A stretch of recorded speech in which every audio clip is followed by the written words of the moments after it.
I know. Hold on 1 second.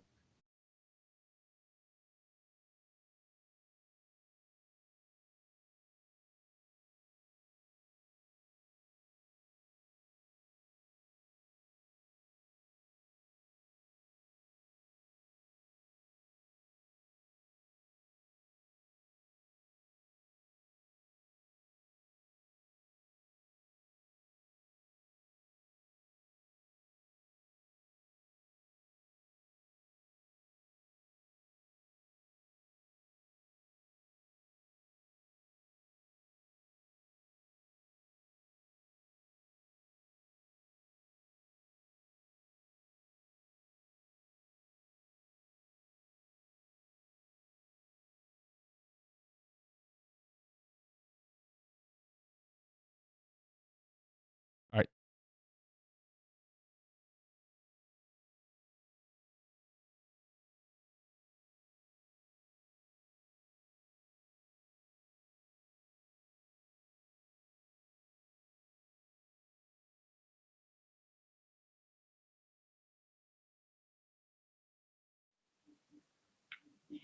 Hello, everyone, and welcome to SmashBoxxTV's podcast 223. Terry Miller, the disc golf guy, coming to you still from down under in Australia. And Johnny, I think some of the international time zones or lines maybe got our internets all crossed up here today. Is that possible? There were a few things. I know you were having issues getting on via our normal way, and then Windows wanted to do an update after I tried to reboot, and Skype was having a funny issue for a second, but you know what? We got it up and running. It seems like everything is going according to plan as of right now. We are ready and raring to go on this Tuesday night. All right. Well, Tuesday night for you. For me, it's about 2:10 p.m. on Wednesday. I am just, I believe, outside of Sydney at the moment. Spent the last 2 nights up in Newcastle, which is just north of here. After the Australian Disc Golf Championships wrapped up, we headed from Canberra up to Newcastle area. We were there for the last 2 nights, and now we are heading back down south. So ultimately, we'll come back through Sydney, which we're doing now, and then head past Canberra again. And then what city are we going to? No, we're going to Thredbo tonight and then Melbourne. Thredbo tonight. Thredbo is apparently where we're going tonight. Ultimately, then en route to Melbourne, where we'll be for the weekend there in Geelong. So I'm just going to keep throwing out words like I know what they mean. Yeah, clearly you have no clue where you are or even what day it is, to be honest. Now, I will say I do have a little bit of the geography down. Like I said, that we were north, being in Newcastle. Sydney is about 2 hours south of there, and about 3 hours south of here is Canberra. And then I think Melbourne's got to be still 10 hours from here. Yeah, Melbourne is still 10 hours south. So over the next 2 days, we'll be traveling another 10 hours south. Okay. And then we cross some water, and I'm in Tasmania. That's even further south. I can't wait. I was looking up Tasmanian devils today. I wasn't sure of exactly what they look like. I found out what a wombat really looks like, and what they are all about, which I'm going to ask you, Johnny. Do you have any idea what a wombat is? I think it's, I want to say like a smaller koala type creature. It's not a bat. It's kind of a tree type creature that is smaller, big black eyes. Maybe if I'm picturing it kind of correctly, or am I way off? Someone says a marsupial. You're closer than I certainly was.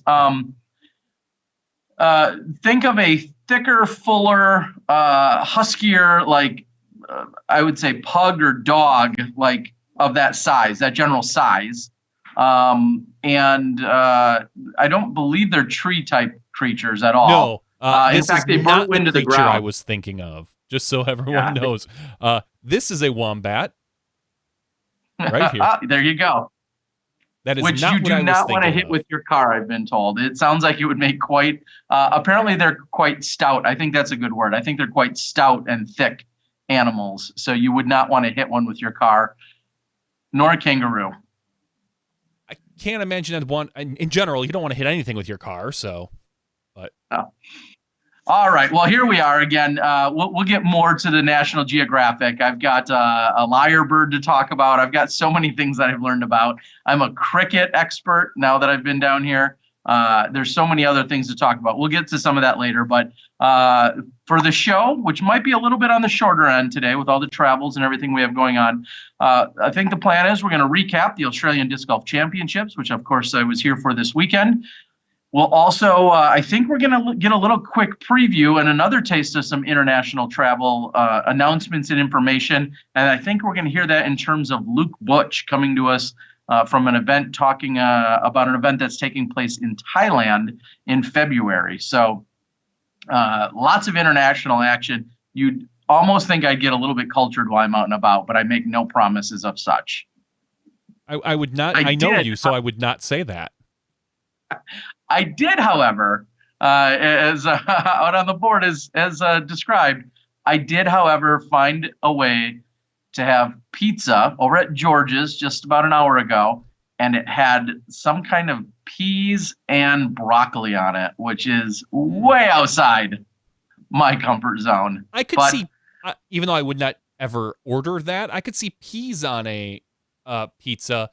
Not so much broccoli, although I have seen vegetarian pizzas like that. So, but not my style. Not mine either. All right. But I do have two amazing hosts, both Neil and Luke, who have been my tour guides for more than the last week. They've been awesome and amazing and taking me to all these places. I'm picking up all sorts of words, learning about the birds and the animals that are out here, along with Australian disc golf politics and drama. Believe it or not, they have some of that here. I'll tell you all about it in the after show. It's been an awesome experience, as was the event. So let's get to some details. Do you want to read them off, or should I? I can read them off. We're going to talk about the Choices Flooring 2018 Australian Disc Golf Championships presented by Nature to Nourish. Again, working on that. The only thing longer than my 15-hour plane ride is that title. Yeah, they're really pushing Chuck over in North Carolina, our Spike Heiser friend, for these long names. But all right, so this event took place, and I'm going to massacre this, in Yarralumla. I think that was close. The Australian Capital Territory, Australia. All right, tournament director is Todd Nowak. Bringing home first place in our open division, we had 19 competitors, shooting a 30 under par, crushing the field by 13 strokes, shooting well over his average. Patrick Robinson, congratulations, Patrick. You got to meet Terry. That's all you got. No prize money. No, just kidding. $876. You shot a 10-15, 10-87, and then a 10-15 rated round to best Jackson Sullivan by 13 strokes, followed up by Ken Christian Tumjo, who shot a 12 under, Jareth Sweeten at 11, tied with Chris Finn, one of our favorite Aussies from Dude, at 11 under, and Jordan Wheeler, another Aussie who I met last year at Worlds, I believe, and a couple other places. I met Jordan as he was touring, shooting an 11 under par. So congratulations, those are your top, technically 5 positions, but 7 places. I'm sorry, 4, 5, 6 places, all cashing. So congratulations, Patrick. Moving down. Well, I'll interject briefly there. You have to get down with the lingo. They, of course, shorten just about everything here. Although my immediate nickname, I don't think that's any shorter. And even my daughter picked up on that, because I immediately went from Terry to Tezza. And I don't think that's shorter, but that's my Australian name. So Patrick is Patty. Jackson Sullivan, that's Jacko. Ken, who I didn't actually interact with, I'm guessing he's still Ken. Jareth Sweeten is Jazz. Chris Finn is usually referred to as Finney. So you got to pick up on some of these shortened and abbreviated names. Johnny Rumble, some became Jono. So it was Tezza and Jono were the Americans running around there for the weekend on the men's side. Yeah, a little surprised, obviously, to not see our good friend Johnny Rumble Cash in this particular event. He looks like he had a rough first round. Awkward. Johnny's a very, very solid player. Seemed to get better as the weekend went on. 921, 954, 987. He's a 975 rated player. Overall, wonderful player. Great guy. Probably scared of kangaroos. And he got a picture with some kangaroos, as did I, and of course some of that's going to continue to unfold. I'll give the quick rundown because the footage isn't going to be out for a couple of weeks here. For starters, it was 27 holes. We saw that beautiful map on the towel, which I may or may not have for some giveaways. So we saw the beautiful map, 27 holes, par 99, and this, I mean, there were obviously a ton of par fours and a couple of par fives. This was no walk in the park. And on the very first day on Friday, it was the 27-hole layout, and it was insanely windy. And it was probably, I'm not even going to try the Celsius conversion. It was like mid to high 40s, maybe low 50s, with 20 and 25 and 30 mile an hour winds. It was brutal. Absolutely brutal. So when you look at the scores and you see how good they were, or bad they were, I should say, and then how they kind of progressed throughout the weekend, that would be part of it. Saturday's round, instead of 27 holes, there was a regatta. There was a boating race. I think the official term is a regatta. That was taking place, and the hole one was actually the parking lot, unfortunately, of this massive park. So we weren't able to play hole one. So a par four was taken out. So it was just 26 holes on Saturday, which is still more than enough golf. And then on Sunday, it was absolutely insanely just perfect weather conditions. It was in the mid 70s. It was almost little to no wind, and it couldn't have been any different. Just such a stark contrast between Friday's round and Sunday's round. So you saw scores certainly improve, although Patty shooting that 9 under just set the pace. That was the highest rated round of the weekend, and he just absolutely destroyed it. And from there, he kind of set his own pace to cruise into that victory when it was all said and done. But really, really impressive stuff. And that's what we saw on the men's side. So let's head over to the women's side, as that kind of sets you up for what we saw. Everybody here throughout the entire results page all played the same layout and the same holes at the same time. So even when you're looking at your advanced and your intermediate and your rec women, these guys don't mess around. Yeah, just 15,000 feet plus for the weekend. And that's what you even saw on the rec women's side, for instance. That's yucky. That's a lot of golf. Lots of golf. You got your money's worth this weekend. You definitely On the did. open women's side, what do we see, Johnny? The open women. Cassie Sweeten, PDG number 34655, rating 875, shooting a 42 over par. That's a lot of strokes right there in general on that long course. Shooting right above her rating with an 876, an 877, and then an 881. So she won $419, besting, Tusier Frequin. I'm gonna go with that. Tosh. By 20 strokes, and then Paula Wilson. It's a name that's very easy to go for me. By another 30 or so strokes. So congratulations to Cassie. Tosh, who finished in second. I had the pleasure of meeting her as well. Her and Cassie, we're going to see them on an extended tour in the U.S. next year. That'll include U.S. Women's and probably a little bit of the USDGC. So they're excited to come to the States for that. Cassie and Tosh, I'm not going to call them a couple of troublemakers here. They're great gals. And Paula, a relatively newer player, she's from New Zealand, and she came over and just hammered it out. And talk about consistent. For the variation in wins that I talked about, to see her shoot 131, 129, and 131, that's very impressive to have that consistency throughout all three of those very different rounds. All three of the women I spent a little bit of time with and interacted with, all amazing women. So certainly great to see, and congratulations to Cassie.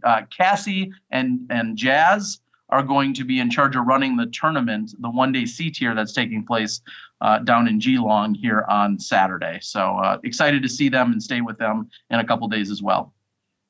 All right, well, let's just run through a couple of the winners of the other divisions. We got Pro Masters, Aaron Curtis taking that field. In Advanced, you've got Darren Stacy Smith winning that, shooting only a 2 over par, so shooting relatively well, 926, 976, and 948 on his 924 rated round. Advanced Women's, Carrie Kubakane, shooting an 84 over par. What was that? I said we'll go with that. Yep. Yeah, that's great. Amateur Masters 40 plus, you got Ken Summers winning. Amateur Masters 50 plus, Padraig O'Donoghue probably. My bad. Intermediate, Sean Archer. Novice, Tim Suarez. And novice women, Yasmin Murray Naylor. And finally, junior under 15, Archer Shaw. Congratulations, Archer, shooting a 151 over par. Looks like, yeah, shooting 2 rounds right about at his rating of 659, and then won 200 points over his rating. So congratulations there, Archer. And I'm going to confirm from the gallery. I think Archer is just 8 years old. Is that? Yeah, Archer. The junior 15 is how it was classified, but Archer, I believe, just 8 years old out there. So big shout out to Archer out there grinding it out for a long weekend of golf as well. That poor kid. That's a long, brutal course to play for an 8-year-old. When you're out there and with that much passion and enthusiasm and a little bit more energy, Johnny, we're getting older, maybe a little bit more energy. So pretty cool to see. And then a super quick shout out as well. I'm going to again bring up Neil. Neil ultimately was the catch camera on rounds 2 and 3, and Oscar was the catch camera during round 1. So the help that I had out there, thank you to those guys. Huge help. Excited to start working eventually on getting all that footage put together. It's going to be a little bit of a lengthy process. And then quickly, I want to mention Oscar and the buddy was Jacob. Sorry, Oscar and Jacob ultimately were both in the running for a CTP on hole number 27, which was a cool double Mando hole, and they both went home with Zuka carts.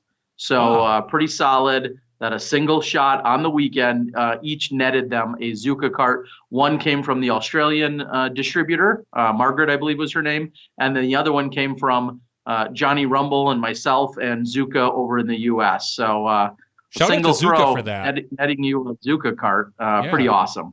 Yeah, that is pretty great. Shout out to Zuka. As always, they continue to impress. And again, as we've always said, support those who support you. Zuka. You got it. Exactly. So very, very cool to see. And lots of excitement. And Canadian Kevin, as I called him throughout the weekend, he was out there and he had talked to Grip before coming out on the trip. And then he actually gave me a grip belt, and then he ran some promos. 5 grip belts were also given away as kind of a bonus on the weekend as well, on top of all the other amazing sponsorship that Luke and Luke and Todd and the rest of the crew, everyone else had acquired, but getting even additional sponsors as some of the foreigners came to town. Super glad to spread the love around. Yeah, that's great. So very cool. Real quickly, I want to recap that Thursday night there was a social that was also then a players meeting. They kind of recapped their 2018 season for some other season awards that they were giving away. That was happening on Thursday night where a bar hosted us, which was a lot of fun and just a really great atmosphere and setting for everybody. Friday night, we ended up going to, where do we go? Downtown to a place called O'Malley's. And it was a pub in downtown Canberra, and that was a lot of fun. Everyone was kind of exhausted after that first day. It was so brutal that very first day, but a bunch of people came down there and had a really good time. And then on Saturday night at a different disc golf course, one that Todd had also worked on, John Knight Park, I believe, super short, beginner-friendly little style course with 9 baskets and 2 tees. But then they had a free barbecue, really, party, barbecue, sausages and food on the grill, along with some adult beverages and other stuff. So that took place on Saturday night. And then Sunday night, when the tournament's done, or Sunday afternoon, they have yet more food and more of a social gathering-like experience as the tournament wrapped up. So just incredible the amount of effort that Todd and the rest of the club and everyone else put on to have so much fun while we were here. You'd appreciate it, Johnny, knowing that when you come to a tournament like this, there's 92 or 95, 97, 99 players. That's most. That's most of the players, the serious players here. And so it's really this community and family reunion-like atmosphere with so many people all having such a really good time with it. I think about our tournaments where there's 90 people on Saturday and then a completely different 90 people on Sunday. And then on the other side of the state, there's 180 other people that played in a different event that's happening. And that's all just within Wisconsin. And when we're at this event, everybody comes together. It's most of them, but they come together, and it's quite a social gathering and experience. And it's impossible to not interact and have a lot of fun with all these other people. And Johnny Rumble, as you can imagine, jumped right in on that as well, and met a lot of really awesome people here. He is a social butterfly, as we say. Johnny Rumble, never one to shy away from talking to anybody. I once saw him try to take a child home from Japan. So just saying. Yeah. That was a little weird night, but that's a true story. We love you, Johnny Rumble, little Jono. And he fit right in. And of course, you and I already know he's just so warm and welcome and friendly, and had no problems with everyone gelling right in. And it's just great. I really I could go probably on and about it, but really good, really awesome atmosphere with a lot of good people, all these great sponsors that were, of course, part of the event to make it really all possible. And then Todd and his wife, Kim, just grinding away, doing what you would expect when you have, 100 people working on a 27-hole course, of which a handful of the baskets were temporary, but most of those baskets are permanent. So very, very cool to see. And congratulations to everyone that performed well, of course, and anyone that won some extra stuff, whether it's a grip belt or the Zuka or whatever the case might be. It was pretty awesome. And to answer right away on the board, yes, absolutely. Saw some kangaroos. I posted a picture on Instagram last night. There were a couple of holes throughout the weekend where you walked up to it, like hole 3, for instance, during the first day, and there was just I don't know if they call it a herd. I'm gonna just go with herd. There was a herd of kangaroo, 30, 40, 50 of them just hanging out, no more than 100 feet away from you, right there, right off of the fairway on 3, which was kind of a 2-shot hole. And then on Sunday, they were plentiful again around like hole number 13 and around hole number 5, and just dozens and dozens, if not hundreds, of kangaroo. So that's a pretty damn cool experience. Not too many people can say that they've been part of that. So it was awesome to see.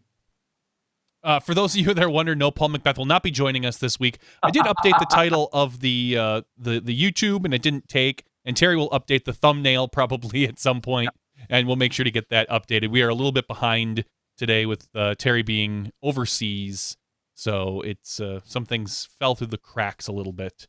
But ultimately, no, Paul will not be here this week. If you want to see our great interview with Paul, you can check out last week's podcast.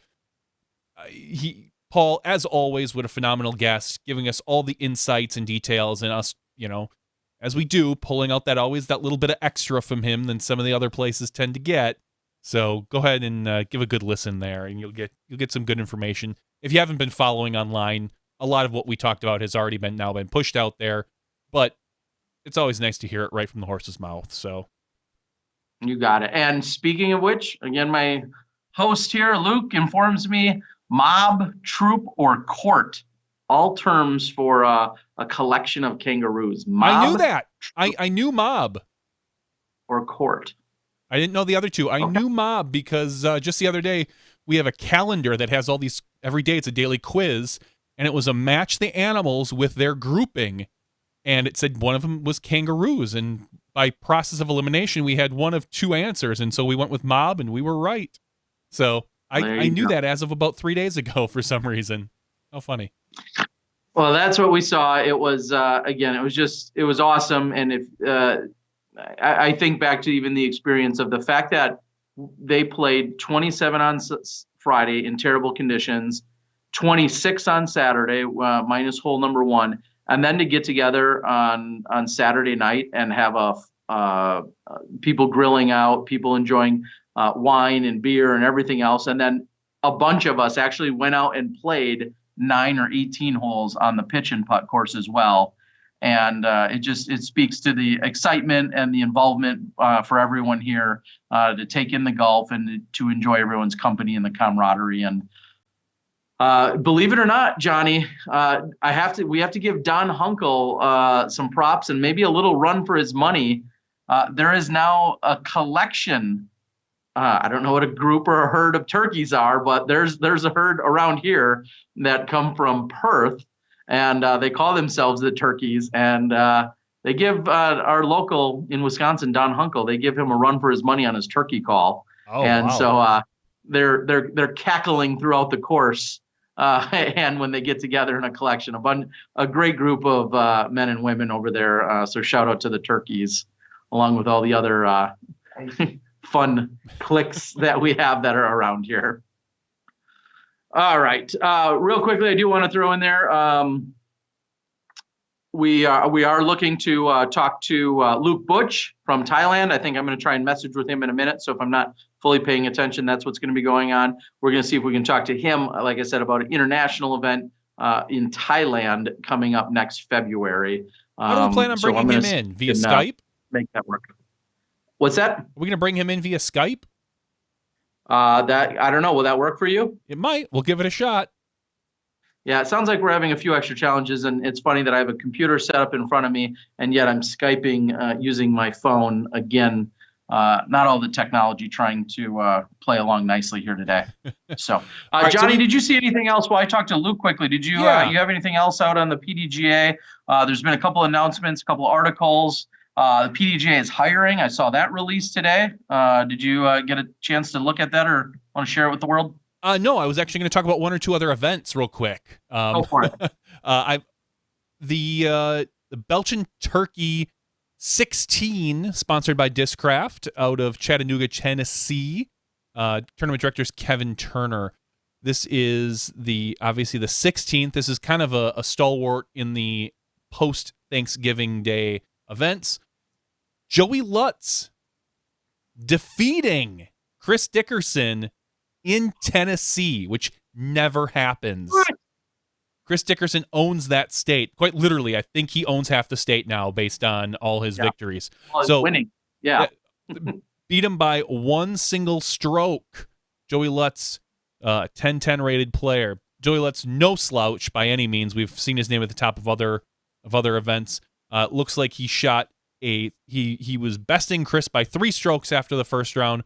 Chris made a little comeback to pick up only 2, wasn't able to get that final one. So congratulations, Joey, shooting a 10-24 and a 10-43. So, averaging 20 points above your rating. Chris Dickerson started with a 995 and then followed it up with a 1064. So that guy knows how to make a comeback.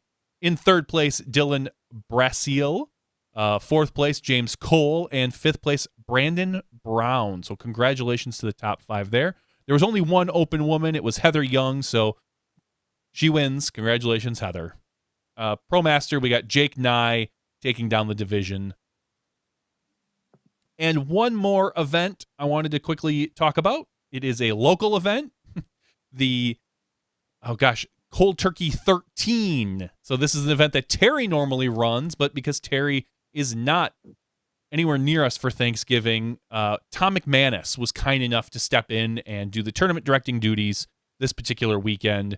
There were, how many players were at the Cold Turkey? 78 players at the Cold Turkey. And I believe he said for the 3rd straight year, Stephen Jacobs wins this event.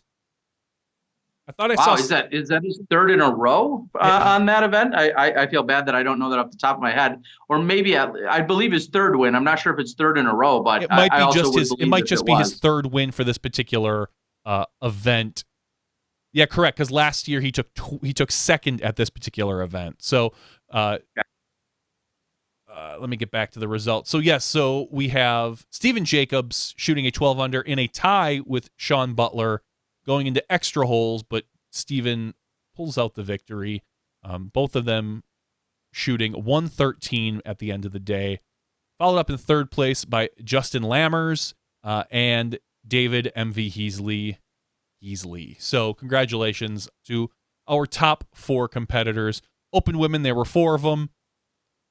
Barrett White, who won by 5 strokes, 912 rated. She shot a pair of 66s, one of which was rated 891, the other 901. So congratulations to Barrett White, besting Casey Pennington by 5. And there you go. And Joe Holcomb, I'm not going to call you a beggar because you've won multiple events at that tournament. You're still rated 951, and you only won by 5. So nice work out there, Joe Holcomb. And Joe, along with Sean Butler, a couple of guys that do some work out on the course. So thank you to you guys for your efforts and maybe a little bit of karma that comes back when it's all said and done. And I'll echo exactly what you said, Johnny. As soon as we got it figured out that I was going to for sure be coming here to Australia, the really tough decision came up. Do I postpone the event until sometime after I come back, or do we skip it entirely for the year, or what are we going to do with it? And I ultimately had that conversation with Tom McManus, and he graciously offered to step in and do the work and all the day of stuff. I believe Ryan Pilcher and a few others probably helped him that day. So thank you guys. Thank you to all of you. Thank you to Innova for also supporting the event in the way that you did. I really appreciate it. And it sounds like everything went off pretty successfully.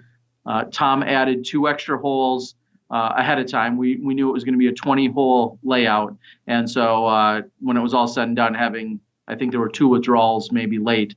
When it was all said and done, having 78 out of 80 people, pretty successful day out there, and great to see it. So thank you, Tom. Thank you to just all of you that had anything to do with it. There was probably a handful of people that were contributing there that day of, as there always is. And Andy Jarvie, I'm sure, was out there helping out. So along with Sean and everyone else. So thank you guys for the assist. And most importantly, thank you, Tom McManus, so that we could keep it rolling. Tom might be now, I'm going to say this, especially with me not being there. Tom, I believe, would probably be literally the only person that has been at all 13 cold turkeys. So thanks for doing that, Tom. We appreciate it. All right. Okay, Johnny. So I'll read quickly on the board. Another participant, Steve, who was there, said, great weather at the cold turkey. Wish I would have putted better. Well, Steve, I mean, there's only so much we can do here. I mean, we can give you perfect weather. We can't help your putting. All right. Johnny, so you're wondering if I can possibly add Luke. Is that the question? That is the question, because it's weird with mobile. I can try, but if you're on a mobile device, Skype is always a little goofy. I don't know if you can add him. If not, I can give it a shot. All right. Well, before we go there, is there anything I didn't cover that you guys need? Oh, yes, there is. There is one more. Before we move on from our Australian wrap-up, there is a little matter. I want to make sure that I have all the correct details before I get there. As one of my gracious hosts, here's one thing you have to think about is you got to be careful who you make your bets with and what that exactly means. And when it was all said and done, one of the many things that I've learned over these last few days is about halloumi. The pronunciation correct? Halloumi, which is essentially a cheese that has like a light battering and is fried, and then can become basically like a patty in place of like a burger. That sounds delicious. It sounds delicious. It's pretty damn good. Johnny Rumble had one on Thursday night before the tournament started. I had a bite of his. We shared lots of experiences this week. I had a bite of his, and halloumi is really good. It's incredibly salty, but it's really good. Well, I don't know if I recall the full story as to how the battle royale started between the two of them, but there's something that has now been called the Halloumi Cup, and that is essentially a battle between Emma Winkworth and Luke Turnbull here. Luke being my host, one of my two hosts, and they went back and forth, and when it was all said and done, Emma crushed him. Emma came out on top. They were tied. Luke had a 2-stroke advantage after round 1. Emma came back and at the end of it had a 2-stroke advantage over him. So there was a 4-stroke swing, I believe, after the second round. Or were they tied? Were you guys tied? He doesn't even want to talk about it. They were tied? So they were tied going into the final round. The final round, and Emma and her 810 rating crushing Luke in his 825 rating, and Emma comes out the champion, and she ends up winning by 6. Is that what the difference was? Yes, a difference of 6 strokes. Congratulations, Emma, one of the many amazing women that I met here. Nice work. Emma is your Halloumi Cup winner. So now what that means is, and we just found this out at the pizzeria, Luke is not allowed to eat halloumi until you purchase some for the both of you, essentially? He makes it with her. Until he makes her some. He is not allowed to eat any himself. So those are some of the crazy stories here that take place in Australia. They're playing for cheese sandwiches here. One of the fun things that we get to see in disc golf in general is localities, fun things that happen, regardless of where you are. I know we've talked about it before. Growing up, we always had the ice cream bet on hole 18 at Plowman Park, where there was a fence to the right, and if you happened to shank it or it was pretty much a big hyzer. So if you got pushed over the fence, you had to buy ice cream for the group. It's fun things like that, I think, that really create more of a fun atmosphere in our sport. Yeah, you're exactly right. All right, Johnny, it's giving me a warning for network connection. Is it easier I don't know if on my mobile, I'm not sure how I can, here's a little plus sign. Let's try that. And then I'm going to click on add people. So this is some of the amazing work we're going to do here live. I think I got an email address earlier. All right, so while you do that, rather than talk everybody through it, I'm going to talk a little bit about the PDGA information that we have here. The PDGA did have a job posting, as Terry was saying, for an event assistant, basically an events assistant. It's a contract position. It says the PDGA is now accepting applications for a contracted part-time event assistant to join our team. The ideal candidate will bring fresh ideas, unbridled energy and passion, and a collaborative spirit to help us serve the tournament directors, local organizing committees, and the many competitive PDGA members who will take part in the national tour and or major events in 2019. As we continue to usher the sport into the future, the events assistant will work with the staff to assist in the management and administration of some of the sport's premier events. We encourage our members to spread the word and encourage viable candidates to consider the position. You can find that out on the PDGA under their announcements. They have that out there. So we can, it sounds like a nice, good way to get to some of our premier events if you're willing to put in some work. So if you're interested in the position, there's a full job description and everything linked right there. Go ahead, please take a look at that. We need fresh blood in the PDGA, as always. It's always good to see people with fresh new ideas get in and maybe turn the sport on its head a little bit.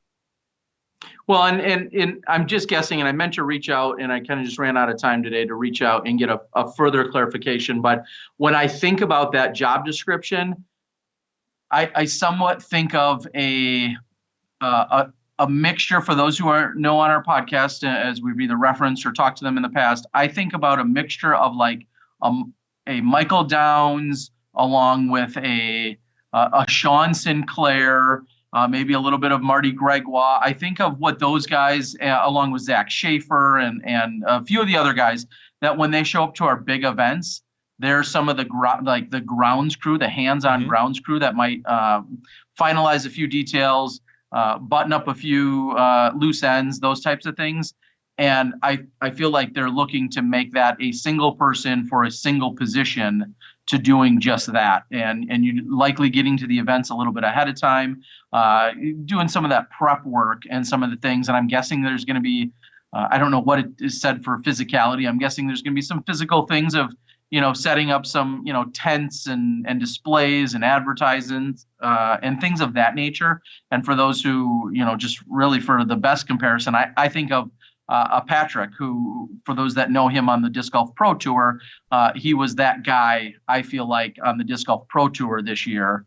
And I think the PDGA probably for, like I said, the majors or national tour events is looking for someone of a similar skill set and job functionality as what we saw from Patrick out of Pittsburgh last year, as he was at every Pro Tour stop. So if somebody's out there and can correct me on that, please do so. But that's how I kind of digested exactly what they were looking for. And that's kind of what it says. The position responsibilities are work closely with tournament directors to ensure top quality events, manage all on-site PDGA assets in the PDGA trailer, manage volunteers, coordinate clinics, marshal the event if needed, develop and deliver public relations material to PDGA branded events. So you're doing a lot of that stuff.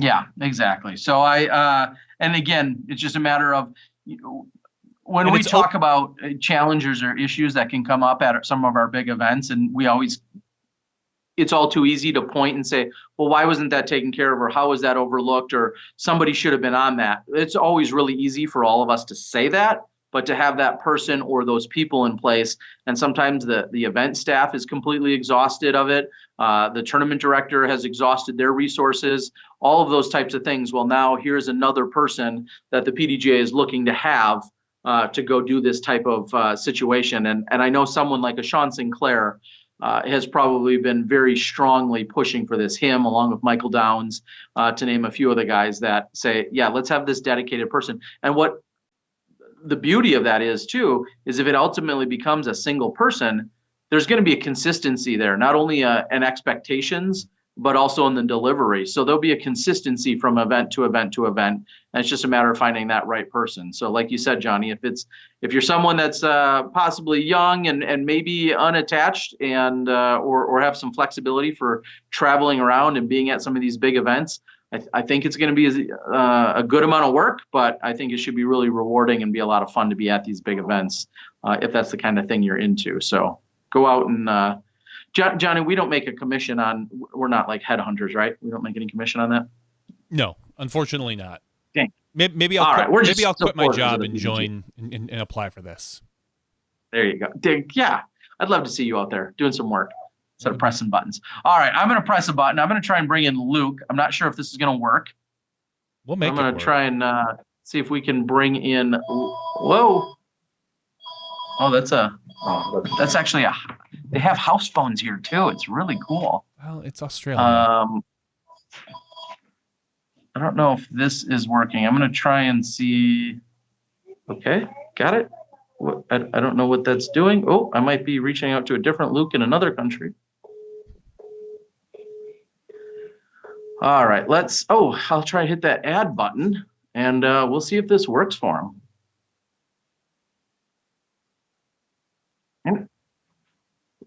Luke, are you there?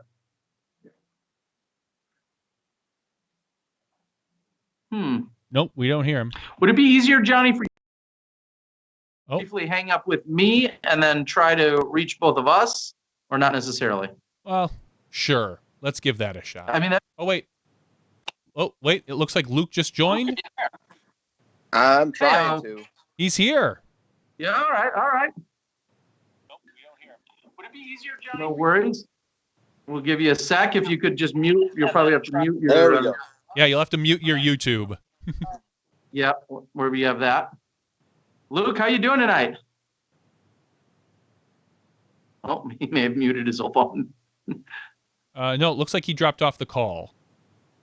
All right. Well, let me try that again. Let's see if we can make this work. If not, I can try to add him myself. Oh, we might even be getting a separate video from him now. Oh my, well, this is some next level stuff. Johnny might adjust the shot. Hang in there for a second, Luke. And Johnny will work a little bit of magic. But holy cow, is this a first ever? We have 3 guests from 3 separate time zones? Nah, I guess we did that last week. Oh wow, this is really weird. Hold on, yeah.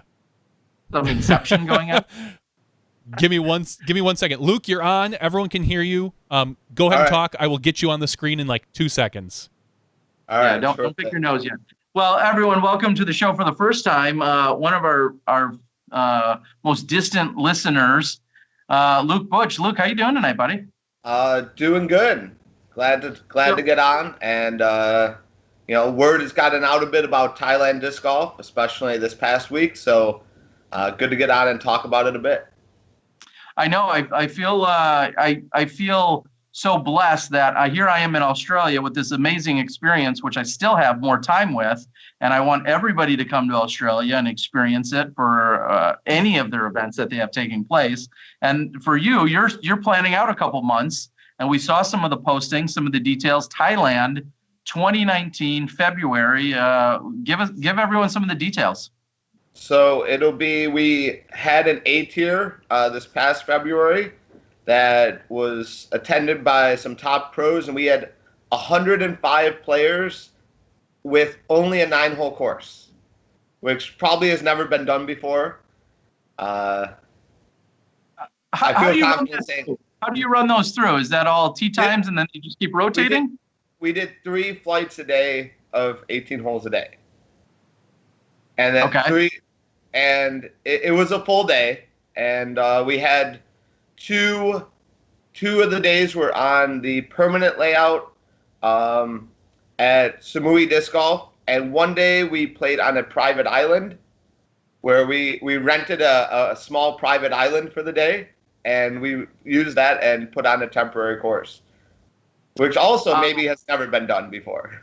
Yeah, that's also pretty amazing. Now, this year, I believe, or 2019, you guys are looking to, I don't want to say consolidate, but you're pulling it back ever so slightly, and that you're not traveling to an island to play any of the holes. Is that correct? Yeah, unfortunately, there were some issues with the owners and who we were renting the island with, and it wasn't up to our standards, I feel like. In terms of, we, Nigel, the owner of Samui Disc Golf, it's a private course. He's working on, improving the baskets, getting better tee pads. He has tee pads already, but getting turf tee pads. He's making improvements, and if the other course is playing in sand, which it is because it's an island, but, just not up to our standards. Okay. Well, and that sounds like maybe it's something you guys can work into, and it may possibly develop into something that you're looking for in the future. But you're more worried about the experience that players are having right here and now, which I can really appreciate. So give us some of the dates, because I think it's a really unique way that you guys are kind of breaking down because of the limitation, maybe with the amount of holes in the course. How does it break down in terms of who plays when, so to speak, and with the different divisions even? So there are two days with 1 round a day of 22 holes for an amateur tournament, and then 3 days of a pro tournament, 1 round of 22 holes a day. And so it'll be 2 flights. Yeah, just to clarify, that means that's Wednesday and Thursday on the amateur side, Friday, Saturday, Sunday for pros. Is that how that works? Yes. Okay. Yeah, that's how that'll work. And now, registration is open right now, is it not?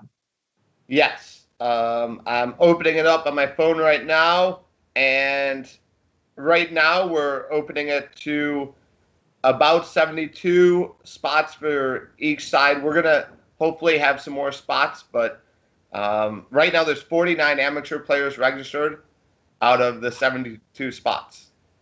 Wow. Okay. So let's take that a step further and say, as I'm thinking about my Australian trip and what that all means, how would you suggest someone kind of puts their itinerary together for that week or weekend or week and a half, 2 weeks, 3 weeks, whatever it is? How would you put that together? I think it would be good. It kind of depends on what style of holiday they want. Thailand has a lot to offer. So if they were traveling with family, that's Samui. So where the course is also is on the second or third largest island in Thailand. It has its own airport. Some of the smaller islands don't. So you can fly in direct there. It's a little bit more expensive to fly in direct, but it saves a lot of time depending on your schedule. It is there. It has a lot to offer. There's a lot of options. So it depends on where you want to stay. If you're coming with a family, or if you're a younger guy, you want more of a party scene. You want to be where the action is. There's like a town for that on the island. If you want a beach bungalow way away from everyone, you just want to drive your scooter to the course every day and play, and that's it. There's that too. So a lot of options. I would suggest coming ahead of time, coming a few days early, and because you don't know about jet lag, it is we are pretty far away from everywhere, and so the jet lag hits everyone differently. Sometimes your sleep schedule needs some time to adjust because we're almost opposite from East Coast U.S. time. So, I would say try and get in before the tournament. Hang out. There's a lot of people who come early. A lot of, especially Europeans who come on holiday. Well, they came a few years ago, and now they just come for a month or 2 months. And they plan their winter, their whole winter is hanging out on Samui, playing disc golf every day in absolutely perfect weather, almost every day there during that time of the year.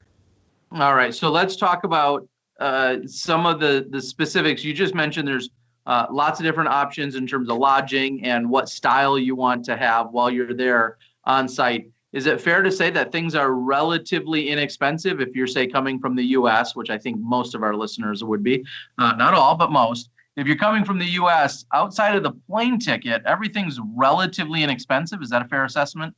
Everything can be as cheap or as expensive as you want. And as in on Samui, you can have a nice dinner for $30, $40, or you can have a dinner for $1.50. and that's up to you. And there's lots of options, quite a few more options on the cheaper end. A lot of stuff is cheap. Most people come, they rent a scooter. That's the most common method of transportation for tourists. They rent a scooter for about $7, $8 a day, and that's how they get around. You can stay smaller hotel rooms, run maybe $30 a night, but you can go bungalow, which is like a small enclosed building without aircon, as cheap as $10, $13. Okay, so certainly it can be economical. Again, everyone, the number one expense would be just simply getting there. But once you get there, everything seems very practical, and in our disc golf rich dollars, as we talk about, seems like that's something you could live like a king on an island at an inexpensive price. I think that's one thing we've had the past few years. Some touring pros, Philo, Nico, Greg Bowersby have been there the last couple years, and I know Philo's coming back, Nico's coming back, and hopefully Greg will be coming back. But Philo and Nico are confirmed, and it's a great holiday for those guys who have been out there all year on tour. They can come here and live like a king. They do whatever they want kind of for a few weeks, and it doesn't hurt the pocketbook at all, and they don't have to worry about it. All right, so I had my first ever experience. It was a positive one, but I actually drove on the opposite side of the road. So if I come there and I rent a scooter, which side of the road am I going to be on? That's what I need to worry about. It is left side. So it's the opposite side if you're American. Okay. All right. Well, I'm guessing there's not quite as much traffic around the island on a scooter. Or is there? Yeah, it can be, but most of the roads, there's one large road that encircles the island on the outskirts, and that road is one lane each way, and that's your main road. And then, other than that, the small roads there is no traffic. So, well, it's not everyone's on an island vibe, you could say.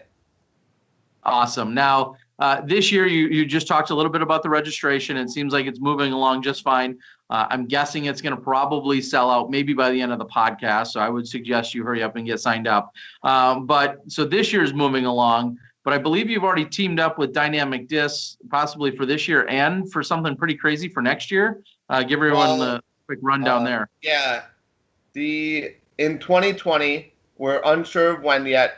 Me and Nigel and a few others on our team, you could say, will be hosting the Thailand Open, which will be taking the the top tier tournament of Thailand away from Nigel's private course, and we're looking to, go golf, get on a golf course, do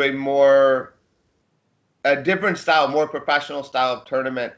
Now on Samui, when you're playing in the tropics amongst coconut trees, everyone has that island feel, that island vibe.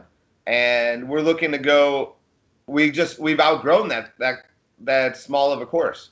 We need a bigger venue, and we're ready to run a larger scale event. So awesome.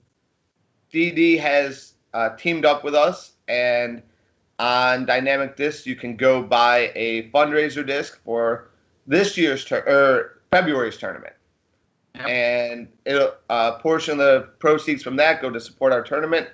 And the promotion we're running is that one winner, one person who purchases a disc will win a trip to Thailand in 2020 for the Thailand Open, wow, including flight and entry fee. So that's a pretty good deal, and the discs are the same price as other discs on the website, I believe. So basically, you're going to get the disc anyways. Get a chance, to come here. Wow, awesome! We're excited to have someone. That's really cool, and I'll be the first to admit, one of my my second only international travel ever was on a similar concept. I went to Japan Open 2008, and then 2010. I had no intention of going until Sam Ferrens over at Innova called me and said, "Hey, you won the grand prize. You had bought some of these supporter discs earlier in the year, and you won the grand prize, a free airfare to the Japan Open." And I was like, "Okay, well, I guess I have to go now." So that wasn't the reason I was even buying the disc. I was buying them anyway, because many of you know I'm a hoarder and a collector. So what an awesome opportunity for someone to potentially win their way over to the event. So that's pretty cool.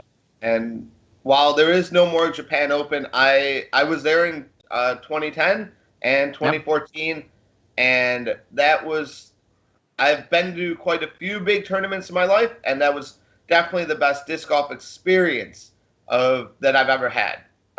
It was just unbelievable, and everyone I know who went was really sad when there won't be any more, as far as I know, not in that scale.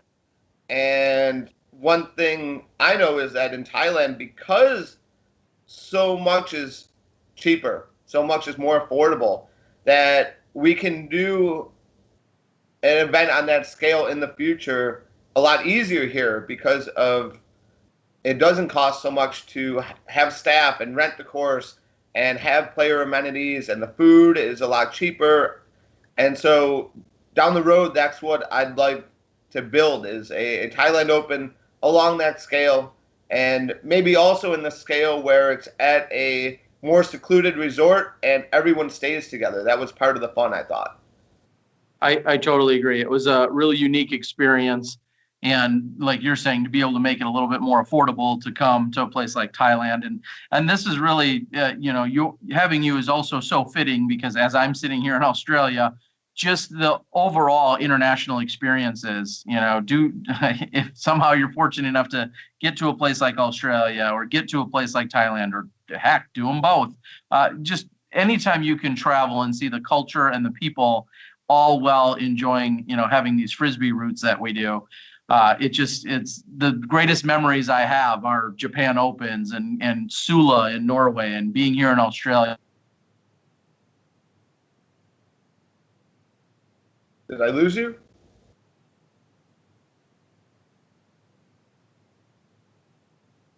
We might have lost Terry. He froze up there. It looks like it. Yeah, you'll have to forgive him. He's going to have to... I'll message him on the side. That's all right. You'll have to forgive me, Luke. I was doing something else, so I don't even have an idea what Terry was talking about. We were just talking about the promotion with Dynamic Disc. Yep. All right. All right, sorry. Johnny, are you there? Yep, we're here. I apologize. I'm not sure if that was just totally on my end or otherwise. And I'm not sure what you guys have, but there we go. Everything good? We're back. Okay. All right. Well, I was just saying it was an awesome experience. And if you have the means of any way to get out and travel and play internationally, there's the golf, which, Luke, you and I, Johnny, we're all familiar with. But then there's the experience. And that's what these few weeks here in Australia are for me. Same with Thailand and everything else that it has to offer. It's pretty awesome. Luke, we're keeping things a little bit short here tonight. And I know we're going to have some updates from you. Anything else you want to announce about what's going on over there, whether it's this year or next? No. Well, one thing is, we're hoping that you're going to be coming out to film and join us out here.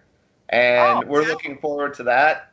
We're going to hopefully get those details sorted very soon, but we'd love to have you.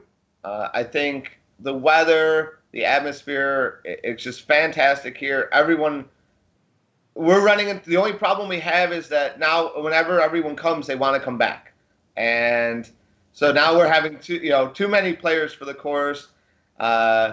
It's a great problem to have, though. Everyone's happy. People come for longer holidays and are just here, and they're on their vacation. Everyone's in a good mood. Everyone's hanging out.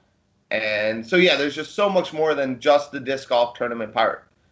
And I hope you can come and film us and showcase the course and the awesome scenery and weather and some wildlife. We have some unusual wildlife at our course, too. I heard your Australia trips, but we can have some unusual wildlife at our running through the course. I was there a few weeks ago. There's water buffaloes just coming through the course. There's wild chickens and pigs and, sometimes straying to the course. Along, other things, too. But so we're hoping you can make it out. All right. Well, I'm fully having in the plans.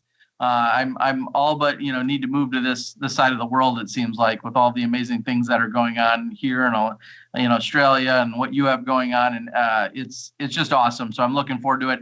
And I'm going to throw it out there that if I end up once we get all the details figured out, we're trying to bring along what was that? A mob? Maybe a mob of like the Kangaroo. We'll see if we can bring a mob of people from the U.S. or at least from Wisconsin along as well.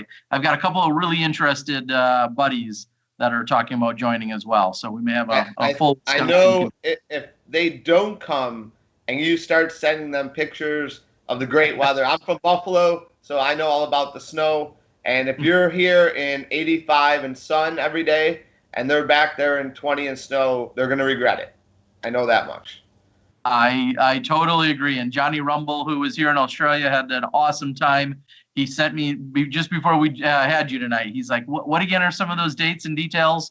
So, you get the bite of that international travel bug of, hopefully not real bugs, but you're out there and you're traveling and you're taking it all in. And if you can find a way to do more of it, I certainly encourage it. So if they want to sign up for the 2019 edition, where do they need to go? What do they need to do right now, Luke?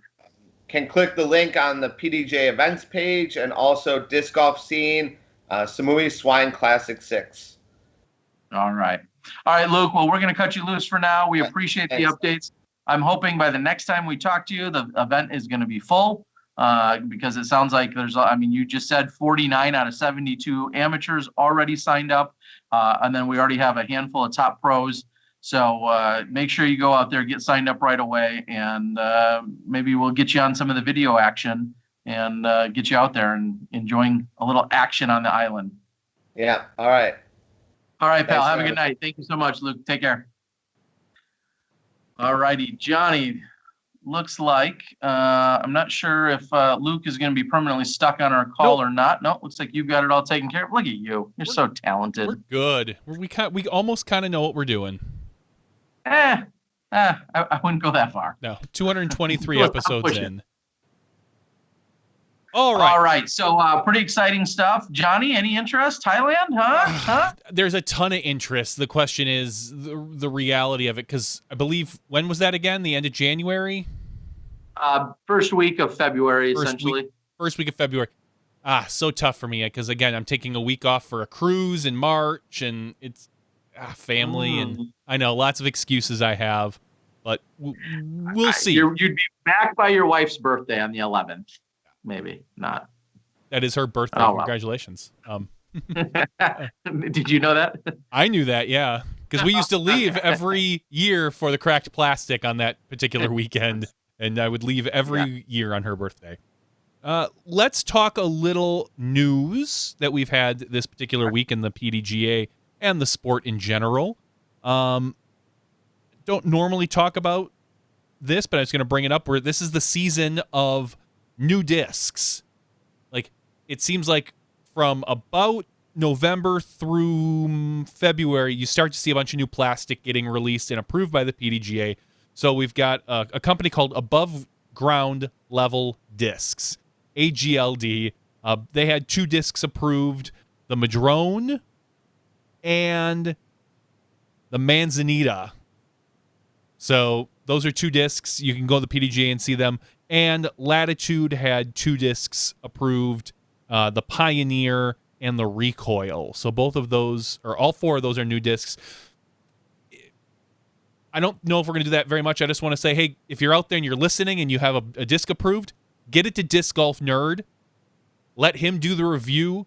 He's phenomenal at it. He knows what he's doing. He actually sent me something that's in this bag that I haven't looked at yet. I barely opened it, and he sent me something, so I thought it'd be kind of cool. I'm going to open it a little later, maybe in the after show. So check out the new discs that are released. They've all got flight numbers and all that other good jazz. A couple other things of note. We have a player signing. Andrew Presnell has moved from Full Turn Discs, which is his 2018 sponsor, over to Discraft. He signed a 1-year deal. So Andrew Presnell joins the elite team on Discraft. The elite team is, I believe, their highest team. That is with Macbeth and Turner and Doss. Val, I believe, is on the elite team as well. I'm sure they have a couple others that I'm not offhand. I'm not sure if Tim Barham is or not. Michael Joe for sure. Right now, Discraft's team page is still currently under construction. So if you go to their website, it doesn't help you much as far as the team goes. But if you do go to Discraft's website, you see one really big, unique thing, and it is Star Wars. Discraft announced that they have the rights now to produce Star Wars themed discs. We saw this in the past with another Disney thing with DD doing the Marvel discs. I think we're going to get something very similar out of Discraft. You're going to see a bunch of really cool Star Wars themed plastic. They have, of all things, and maybe they're waiting, I don't believe they have anything on the Force yet, but my guess is that you could probably take a look. They've got, it looks like, about 7 really cool full color foil stamps. Take a look. A Death Star, a Vader logo. You've got a Stormtrooper, Yoda, Wookiee, and a Millennium Falcon. So ultimately, take a look. It's kind of a big deal, because Star Wars is probably the biggest IP arguably in the world, and to have Discraft, whatever money they paid to get these rights, I'm sure it's another big step that Discraft is making in 2019. So these go on sale next month at some point, and you can order them right from Discraft's website. Take a look. Some really cool, really sweet looking plastic. Yeah, and I'll just echo that briefly and say, I don't know what they paid for those rights. I don't know what Dynamic Disc paid for the rights to be working with Marvel. All I can tell you is it wasn't cheap. Lots of people have talked about that throughout the years as to having legal rights. We've seen some manufacturers, we've seen clubs, we've seen individuals kind of piggyback or I'll just flat out say, steal or copyright infringe some of those different things throughout the years. It is what it is.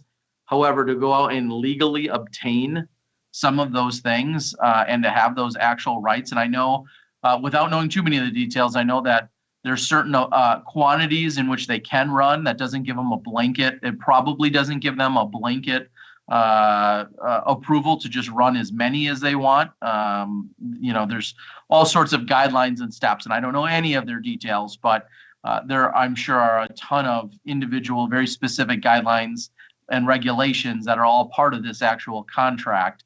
If I recall, very cool. I think back to if I recall from DD and some of the talkings there. I'm sorry, they're available to purchase. They're already available to purchase. I thought it was early next month, but it's November 22nd. I don't know if there's a number on the limit on the number, but I do recall that they have strict limits on the artwork. I believe the artwork has to be approved by someone at Disney or whoever runs their Star Wars division at this point. So those are things that I believe need to go through those particular channels, and I think you're going to see more different styles in the future if these don't quite float your boat, as they say. I think there's one or two really cool ones, like really, really cool ones. I really love the Star Wars logo one, and I really like the Stormtrooper one. I think both of those look really awesome. So I can't wait to get my hands on one as a wonderful wall hanger. Well, again, big steps, big things.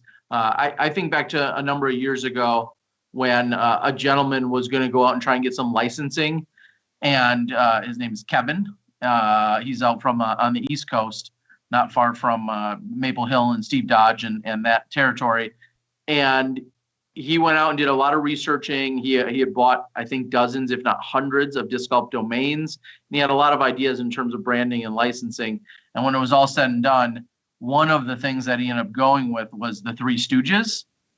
And he licensed to be able to do Three Stooges stuff. And I don't recall the exact details, but I remember him telling me how incredibly pricey it was just to be involved with the Three Stooges, which by our generation is all but lost. And I'm not sure that was the best use of, that's not how I would have spent money, which doesn't matter. But just hearing his story, though, was the eye opener for me about the amount of money and effort that has to go into those things to make them even happen on a legal, in a legal venture. It's incredible. So hopefully something big comes of it or continues to work with it. Pretty cool to see. So I just wish Macbeth would have dropped the news with us last Tuesday instead of them waiting till Wednesday. But what do I know? He can't spill all the beans. I get it. And Terry, don't sleep on those that stooge money. I mean, come on. Yeah. Next, I'm going to go all in on Laurel and Hardy. So that's a good call. That's a good call. That's where the next big dollars to be made. That's for sure. I got it here. The last thing and that really newsworthy that I wanted to point out was the Disc Golf Pro Tour has still not released their media plan. I feel bad saying this, but the epically bad PR continues for them. They posted that they were still in negotiations with Jomez on a lot of social media, and then through whatever miscommunication with Jomez or what, Jomez came out like within minutes and said, yeah, we're not doing that. We stopped negotiating yesterday. So it was not necessarily the best look for the Disc Golf Pro Tour. I'm look forward. I think they're going to start rolling out some of their media plan this week is what I heard. Probably roll this week into next week. If you go out to their website, you can click on the media area. They've got a couple sheets out there, web pages, so to speak, with different sponsorship stuff and media plans that all look really, really good. And from what I can gather from just some of those, it looks like we are for sure in for live FPO and MPO and edited FPO, MPO first card, and MPO second card.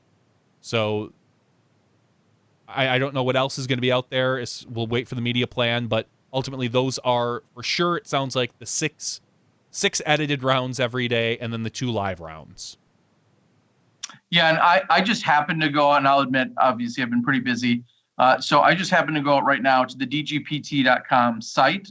Looks like it's maybe even gotten a slight redesign again, which I really like how sharp it looks. It's got Chris Dickerson featured on the front in a kind of a silhouette. When I just, of all things, I kind of just randomly, I went from menu over to about, and then I went to the org docs as an organizational documents. And when you scroll down on there, under DGPT media policy, I see media rights and responsibilities. I see touring pro opportunities, presenting partner media rights, which I think was just updated or released today. Yep. And then media pass application. So I'm not going to pretend to know what's all been said or posted or not posted on here recently. But I'm sure if you want to, rather than sitting around on the internet with half truths or wondering what is or isn't out there, just take the time to go out to the site and dig around yourself and find, and myself included, I'm going to go do that as well and find out exactly how they have things, what they've released, what's been structured, and what's been presented. I know the presenting partner media rights, I did quickly read through that this morning, and it talks about how basically someone who's a presenting partner, it says it will include over 70 live broadcasts and over 200 edited videos. And then it talks about what you will receive if you are a presenting sponsor in terms of where your logo will be branded, sponsor logos, things of that nature, commercials, picture-in-picture. I'm not sure if you even saw that, Johnny, or not, but that was all released a little earlier today. Yep, I did. Dixon and I were talking about this in general and some of the features and options that are out there for sponsors. So it's definitely interesting. I do recommend everyone go out there and take a look at it. I'm going to, as a lot of people say, and I think everybody should do, I'm going to withhold any judgment until we see something, either a media plan, and even after the media plan, let's wait. Let's not. Some people have taken big chances on us, and correct. Until we're providing the service, I think it's fair to, as you said, reserve judgment and wait to see how it's going to unfold. Exactly. I'll say it again, and I've said it before. He could completely surprise us. Tough decisions. Steve Dodge has disc golf and growing the pro tour and making a viable tour for our players that is in the forefront of his business model and his goals and his objectives. And I'll say it again, like I've said before, if the pro tour, I see people getting really critical about how he needs to go away or stop running the pro tour, which might be one of the dumbest things I've ever seen or heard. If he stops running the pro tour, there's not a pro tour, which means people can't go film these high-end events that you're complaining about not being able to see right now. So just back off a little, I will say, because Steve, although they have to work through it and there might be challenges, he's going to have, if the pro tour is not successful, we have nothing to film. And that means anyone of any kind. So just keep that in mind. And I understand people are frustrated, and we see and understand the passion too. I mean, we're obviously flattered by the people that want to have our back and are really frustrated that we're not involved or that Jomez and Central Coast aren't involved. We get it. I mean, of course, we have our own passions and feelings as well. So we really appreciate the people that feel that way. But at the same time, we have to be adult-like here and watch how this is going to unfold. We wouldn't have been involved with Steve Dodge if we didn't have faith in him and his vision, and that hasn't wavered.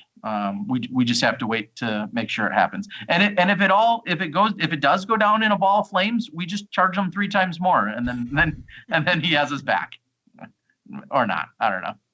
Exactly. All right, let's move on from that.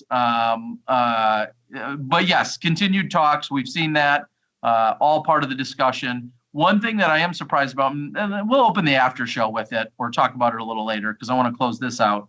I want to talk a little bit more about what we heard from Paul Macbeth last week. I thought there were some really powerful and interesting things that he said, and some of those did and didn't take traction, and I thought that was kind of interesting to see as well. So I think we can call this for our regular show. It's going to be a little bit on the shorter side. All of today is going to be a little bit on the shorter side, but we got a ton of great information. I'll echo it for the 100th time. The Australian Disc Golf Championships has been amazing. I'm excited to continue this journey through Australia for the next couple of weeks and have a little visit over in New Zealand. I think they call them Kiwis over there.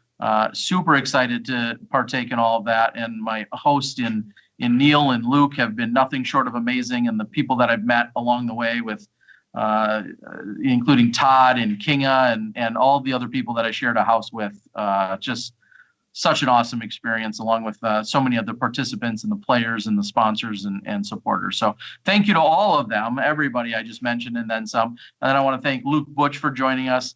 Obviously, some exciting stuff taking place in Thailand. And as he said, I'm excited to be involved with that as well and continue to bring you some of the action. So for Johnny V, Terry Miller, the Disc Golf Guy, we're going to close out the regular show. We'll stick around for a few questions and interaction during the after show. But for now, this has been podcast 223.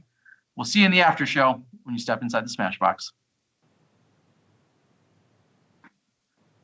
Thank you to our $2 and above patrons. Your name is listed below in the credits. If you are interested in being listed as a producer in the SmashBoxxTV credits and supporting this and other fine podcasts, please visit patreon.com/SmashBoxxTV.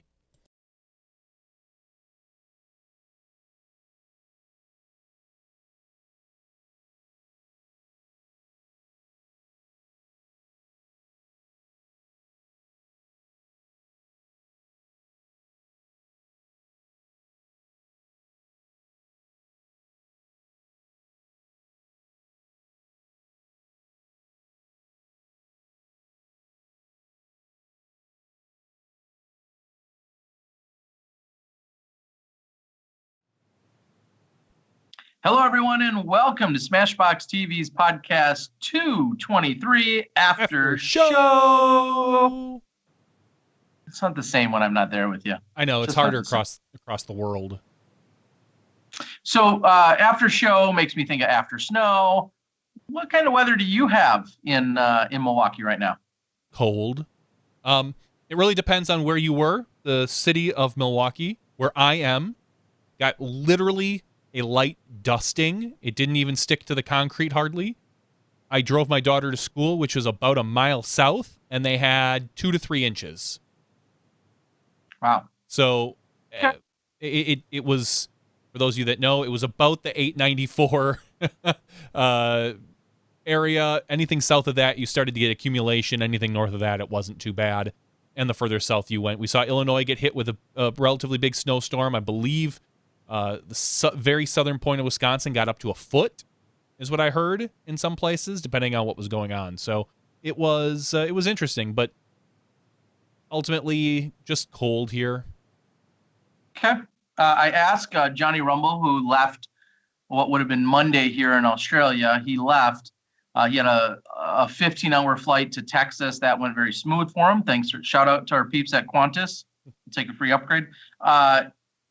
He went then from Dallas up to Chicago, but then got stuck in Chicago. And for those, I'll do a little geography. Chicago to Milwaukee area where we live is about 2 hours from airport to his front door. It's about 2 hours in good weather and good traffic. And so rather than they actually delayed or postponed his flight for another 12 hours. So instead of getting home really late last night, he was going to get home the next day or whenever. My nights and your days are all off. But anyway, it got pushed back a full 12 hours into the full next day. And at that point, he was able to take a train and ultimately get home much quicker than waiting around for a 45-minute flight. But sounded like he experienced everything that you hate to experience about travel: a delay, some weather, all of that stuff, and getting home. So truly only appropriate on Thanksgiving. I hope he watched Planes, Trains, and Automobiles on the way home and got the full experience. Well, maybe this is my sign. We just talked to Luke in the regular show about Thailand. There's a lot of good stuff going on down here in Australia. Maybe this is just my sign. Maybe I'll just stay here. I think I can stay here 30 or 90 days before I have to, I think something like that, before I have to leave, and then I can come back like a day later. I'm going to go to New Zealand. Maybe I just hang out here for a couple months and then just come back when it's nice in Wisconsin. Run that by your family. See how that rolls. Always something. There's always something. And speaking of which, real quick, I'll throw in there. I get home, I believe Sunday or so. I don't know, like the 8th or so, the 8th or 9th, somewhere around that time frame. And then a couple days later, I'm going down to South Florida to cover the South Florida Open. So I don't need to stick around any of that Wisconsin weather too long, but I'm excited to go down to South Florida. Chris Dickerson was your champion last year. I see he is signed up. Zach Melton, along with a handful of others. So really looking forward to going down and cover that A tier. So, and I know there's registration available. And if you want a shot to get on some coverage, that's a good place for that to possibly happen. That's an A tier Friday, Saturday, and Sunday taking place down in West Palm Beach, Florida area. So you wanted to do a little bit of talking about our Paul Macbeth interview last week? Yeah, I guess I was interested because I'm I hate to say I'm removed, but I've had somewhat limited access to internet and all of those other things, so I'm not quite on top of things as I feel like I would be right after a podcast. What do you feel like was the reception to Paul, and did he say anything that was surprising or shocking or something that maybe somebody we're gonna lose Terry here. Did he say anything shocking or surprising or, I mean, what some of the things that he did say that I thought were pretty cool was that Discraft gave him the baskets for his home course from the -18 he shot at Toboggan. I thought that was really cool and something they didn't have to do, but something that not a lot of people knew about. So I thought that was that was pretty cool. I'm going to read from the board here for a little bit. Ryan Pilcher says he's shocked that Innova wouldn't talk to an agent. I am too, to be honest. I think that's going to change in the future. I don't believe they can continue to attract top-tier talent if they don't. They'll keep the guys that they have, your Germs, your Sexton. I know there's whispers about Barsby out there, but I don't know how true those are.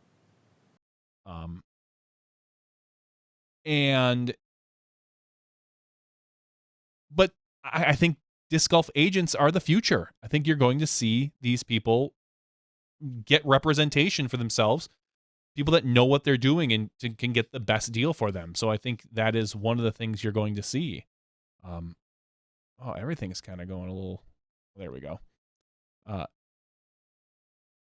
Let's see here. Okay, so what else do we have on the board? Disc Golf Nerd, Ryan Pilcher. Tim Donegan says ranking Ricky behind Jerem and Nate was kind of surprising. Yeah, I agree. I don't know. I clearly don't agree with that. I think Ricky is. I think Ricky has the same likely. I won't say rating, obviously, but I think Ricky is and should be held at least to Sexton level and not necessarily where Paul put him. But that could be Paul's slight intimidation. That could be maybe Paul has an inside scoop that we don't know. But ultimately, I would probably put Ricky a little bit above where Paul did. Terry, I'm just reading from the board here. Just some of the things as well that I said. I'd said the 18 baskets on the course from the Toboggan, and we talked about the Ricky thing. No Kevin Jones news yet. And there's no Ricky news yet. Yeah, and in fact, I reached out to Ricky last night again. I was fed some really good insider information about Ricky's experience here in Australia, some of his favorite delicacies that he managed to take in. And so I messaged him over the weekend and asked him about it. And he said, "How do you know all my secrets?" And then I said, all right, let's get to it though. When are you going to join us on the show and announce your sponsorship? So we haven't gotten that out of Ricky just yet, but I think we're going to probably hear it and see it pretty soon. And then Kevin Jones, same thing. Like I have a pretty good hunch of what's going on with Kevin, but it's a lot. There's a lot in that rumor mill right now, and we're going to see where that all unfolds. I thought it was awesome. I know we talked about it in the regular show. Kind of the one of the bigger talks in the last few days was Andrew Presnell, moving over to Discraft. So you see them continue to try and pick up great talent, and I don't think it's going to stop there. And so there's my hint, wink, wink. I think we're going to see more very notable talent head over to Team Discraft here in the next few weeks. So I think so too. And I think just today I saw. Yeah, Matt Provitt says that Ricky Oakley is supposed to announce something with, on his Instagram. I'm sorry, say that again. Matt Provitt says that Ricky is supposed to announce something on his Instagram this week as far as his sponsorship. So we'll see. I'm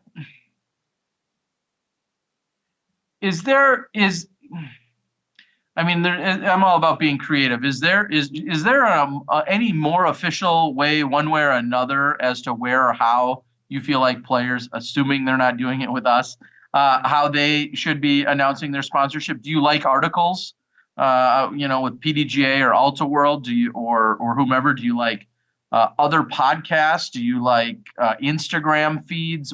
Just an update on a website? What? Is there a consensus, dare I ask, as to what we would like to see?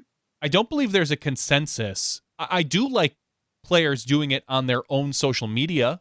I think it helps build their brand, as we saw with Paul. I think one of the things that you want, and some of our players are better than others at it, is pulling in your fans and even maybe your non-fans. And if they know that things are going to be announced on your particular media channel, I believe that's a good thing.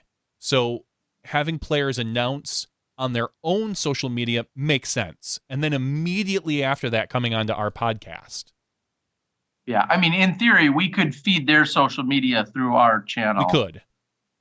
Yeah, I think that's what they should do. So, call a news conference on the White House lawn. I mean, there's all sorts of ways that players could be going about it right now. And I hope all of our players already know, and it's worth saying even though, if you are interested in talking about, and I know we've put this call out there in the years past, if you're interested in putting it out there and even having us kind of do a little bit of a special exclusive to have you, if you're making your first news or announcement about it, we'd love to have you. So by all means, feel free to reach out. It's really exciting for us to do as well. It is. We love, as always, we love to break news. So.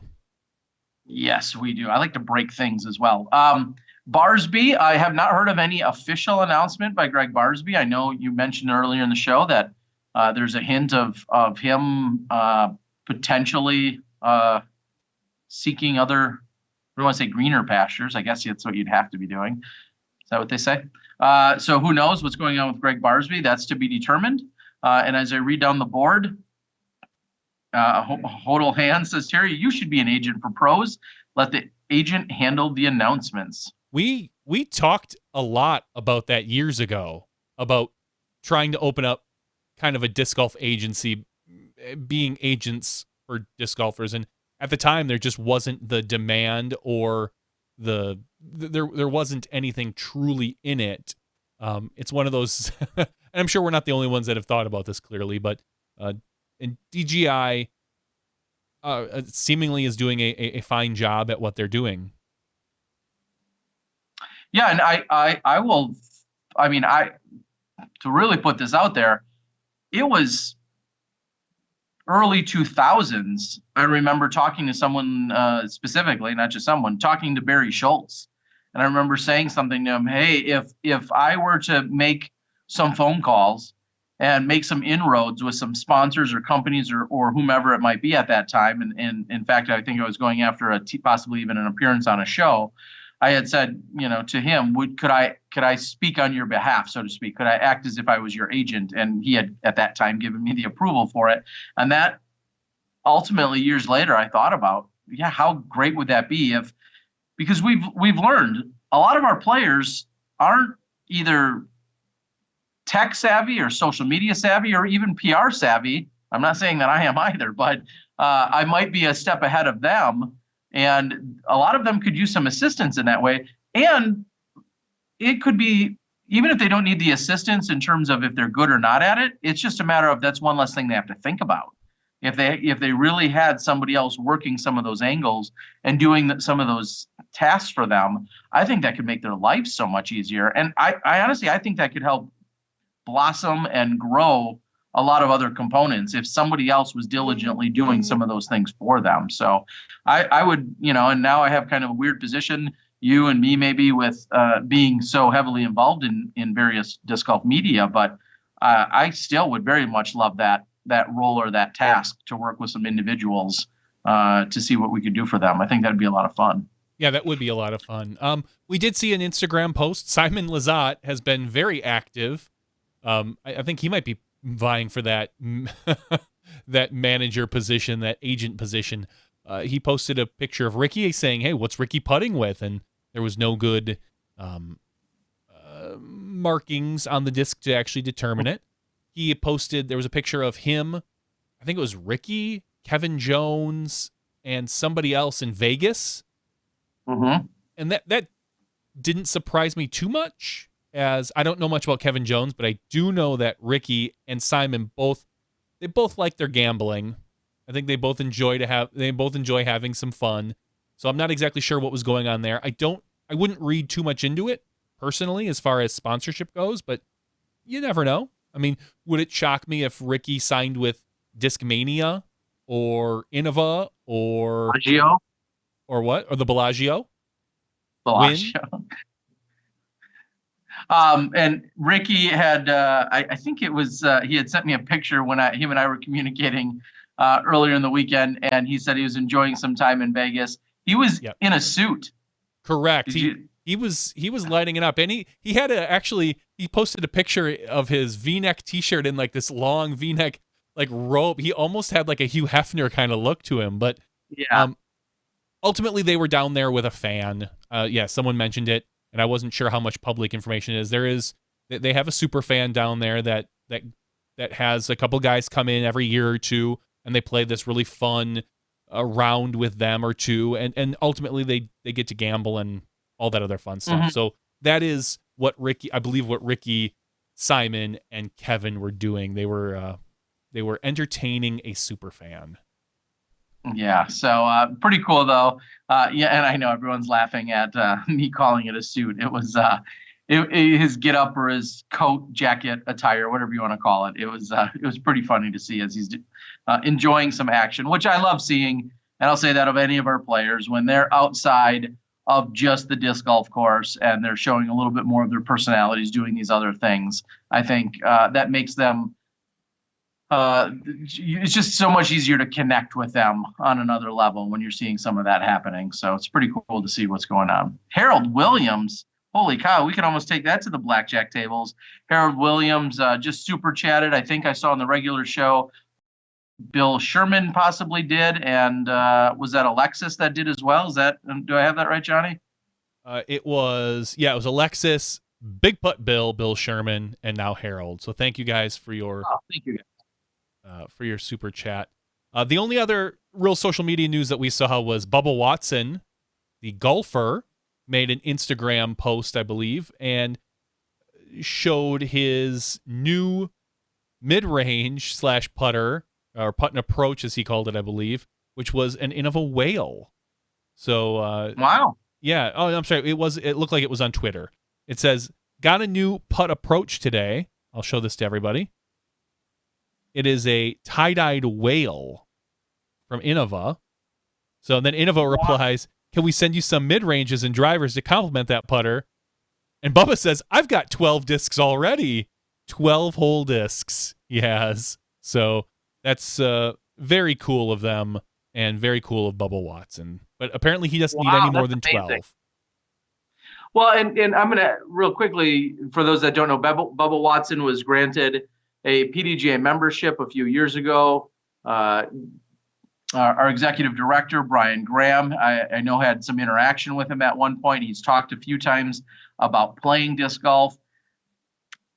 We always talk about either breakout moments or I don't know if it, there's just a lot of different things that can happen. And you talk about spots on ESPN and all sorts of other things. When someone with the clout and the notoriety and the capabilities and the backing and all of that stuff that Bubba Watson has, and not to dismiss any of the other PGA golfers, clearly they're all talented, but Bubba Watson's a name that people know. He's obviously a very accomplished golfer. He's more of a household name than most.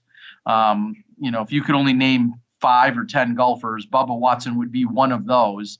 So when he does that kind of promotion completely on his own, it may sound silly, but I think that does so much for our sport. And I think of the hockey player that plays that has some baskets on the back of his helmet, and he's talked about playing. When some of these really the chef over in Minnesota, I mean, when some of these people openly talk about how they play and participate in our sport, I think it's great to see Sports Center clips and some of the other wins that our sport gets. But when those people do it on their own because of their own love for the sport, I think that does so much more than people realize. So maybe one of these days that will directly turn into something else because it's pretty damn amazing. It's awesome. Yeah, it looks like Bubba Watson has some fun. He's got 2 million, just shy of 2 million followers on Twitter. So that's a big deal. It definitely is. It absolutely is. So, and people on the board are talking about the Conan clip from a few years ago with Felberg on it. All those types of things.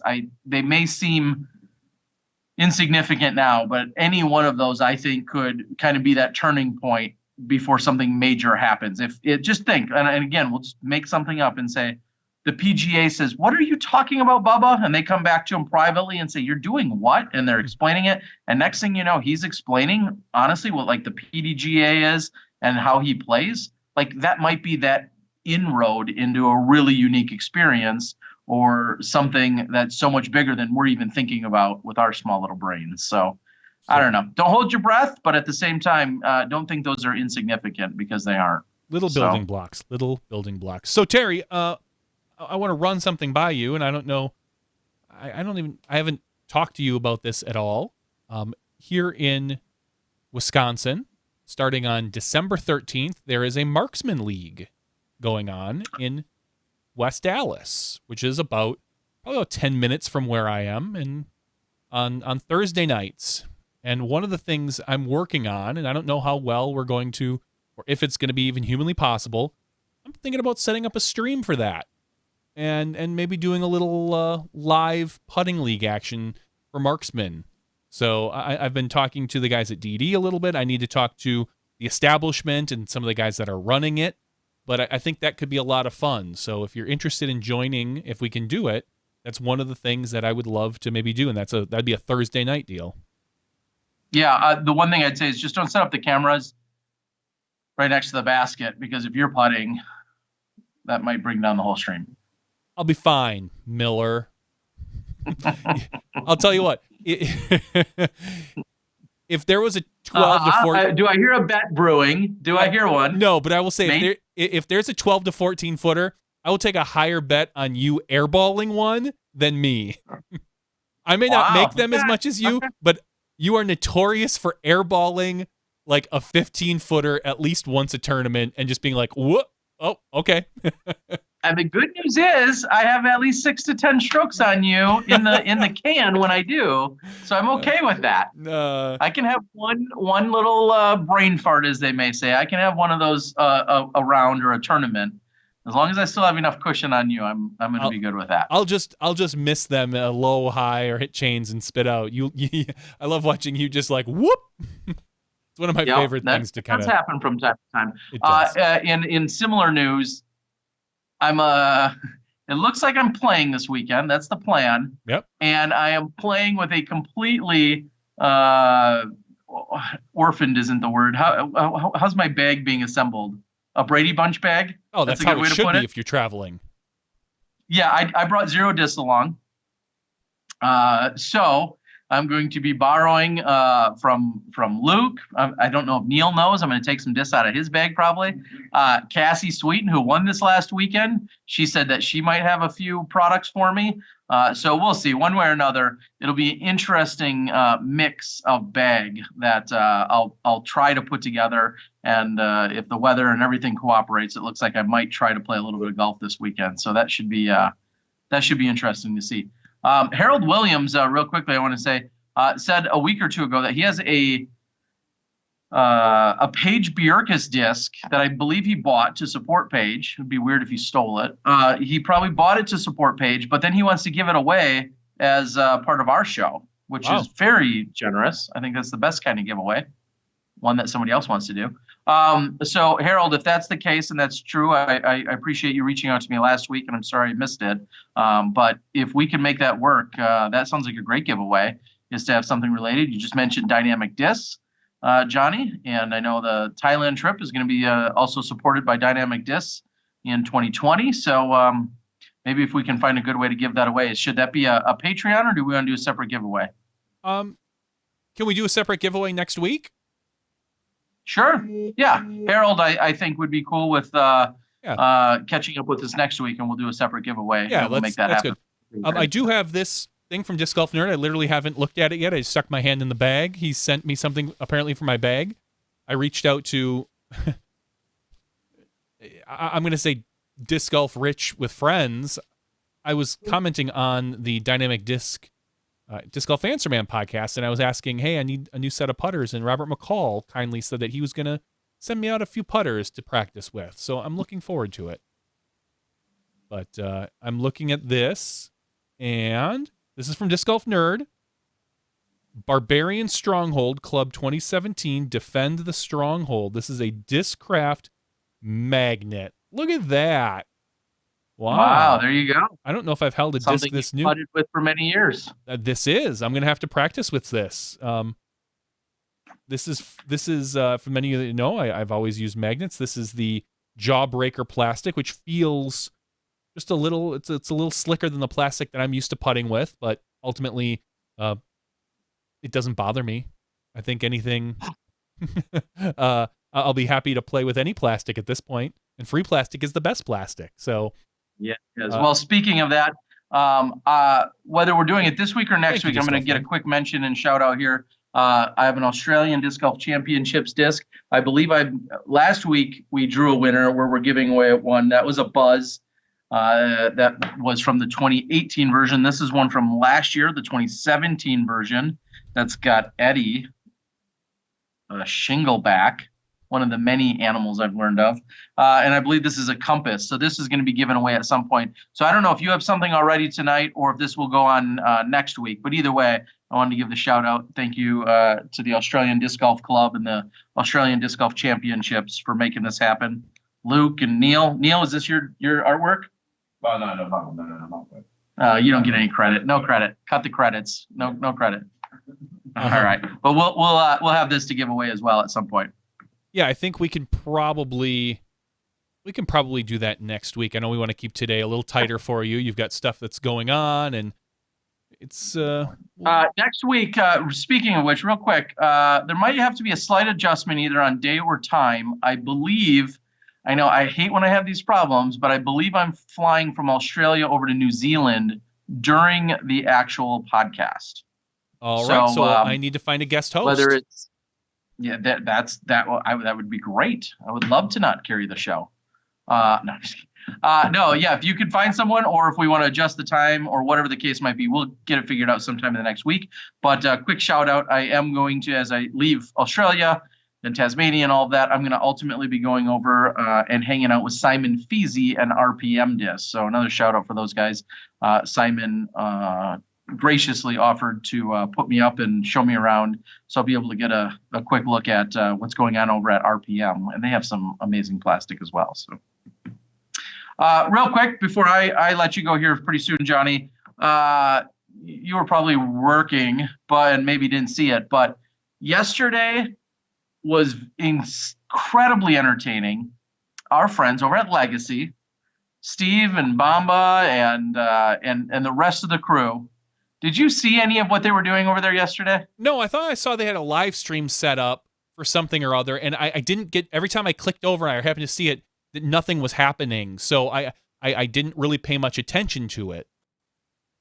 Yeah, it was a live stream, and they went all out. I give them so much credit. They went 100% into it. They had decorated with actual Christmas attire and Christmas wrapping and such. They decorated their warehouse. Steve and Bamba Rico were both in elf suits. Freddie was in a Santa suit. Raph was running around doing the camera work. And they were packing the Legacy boxes that are their Christmas mystery boxes. And they had them all spread out. They had hundreds of them, and they were just packing them with all of the stuff and then answering questions. I just hats off, applause, all of that. It was just awesome. They were genuinely having a good time. It was a great way to interact with their fans and their followers and the people that buy their products or hopefully will buy their products. And the fact that they put out so much effort to decorate their warehouse the way they did, and I'll just flat out say, nobody half-assed anything there. It was awesome to see. And I at one point, when I could only be on for a few minutes, I grabbed a screenshot, and it has Steve Rico holding a disc and Bamba next to him, and they're both in green elf attire. I can't say enough. It was pretty awesome to see. So nice work over there, Legacy. Love seeing it. You guys fully committed to that.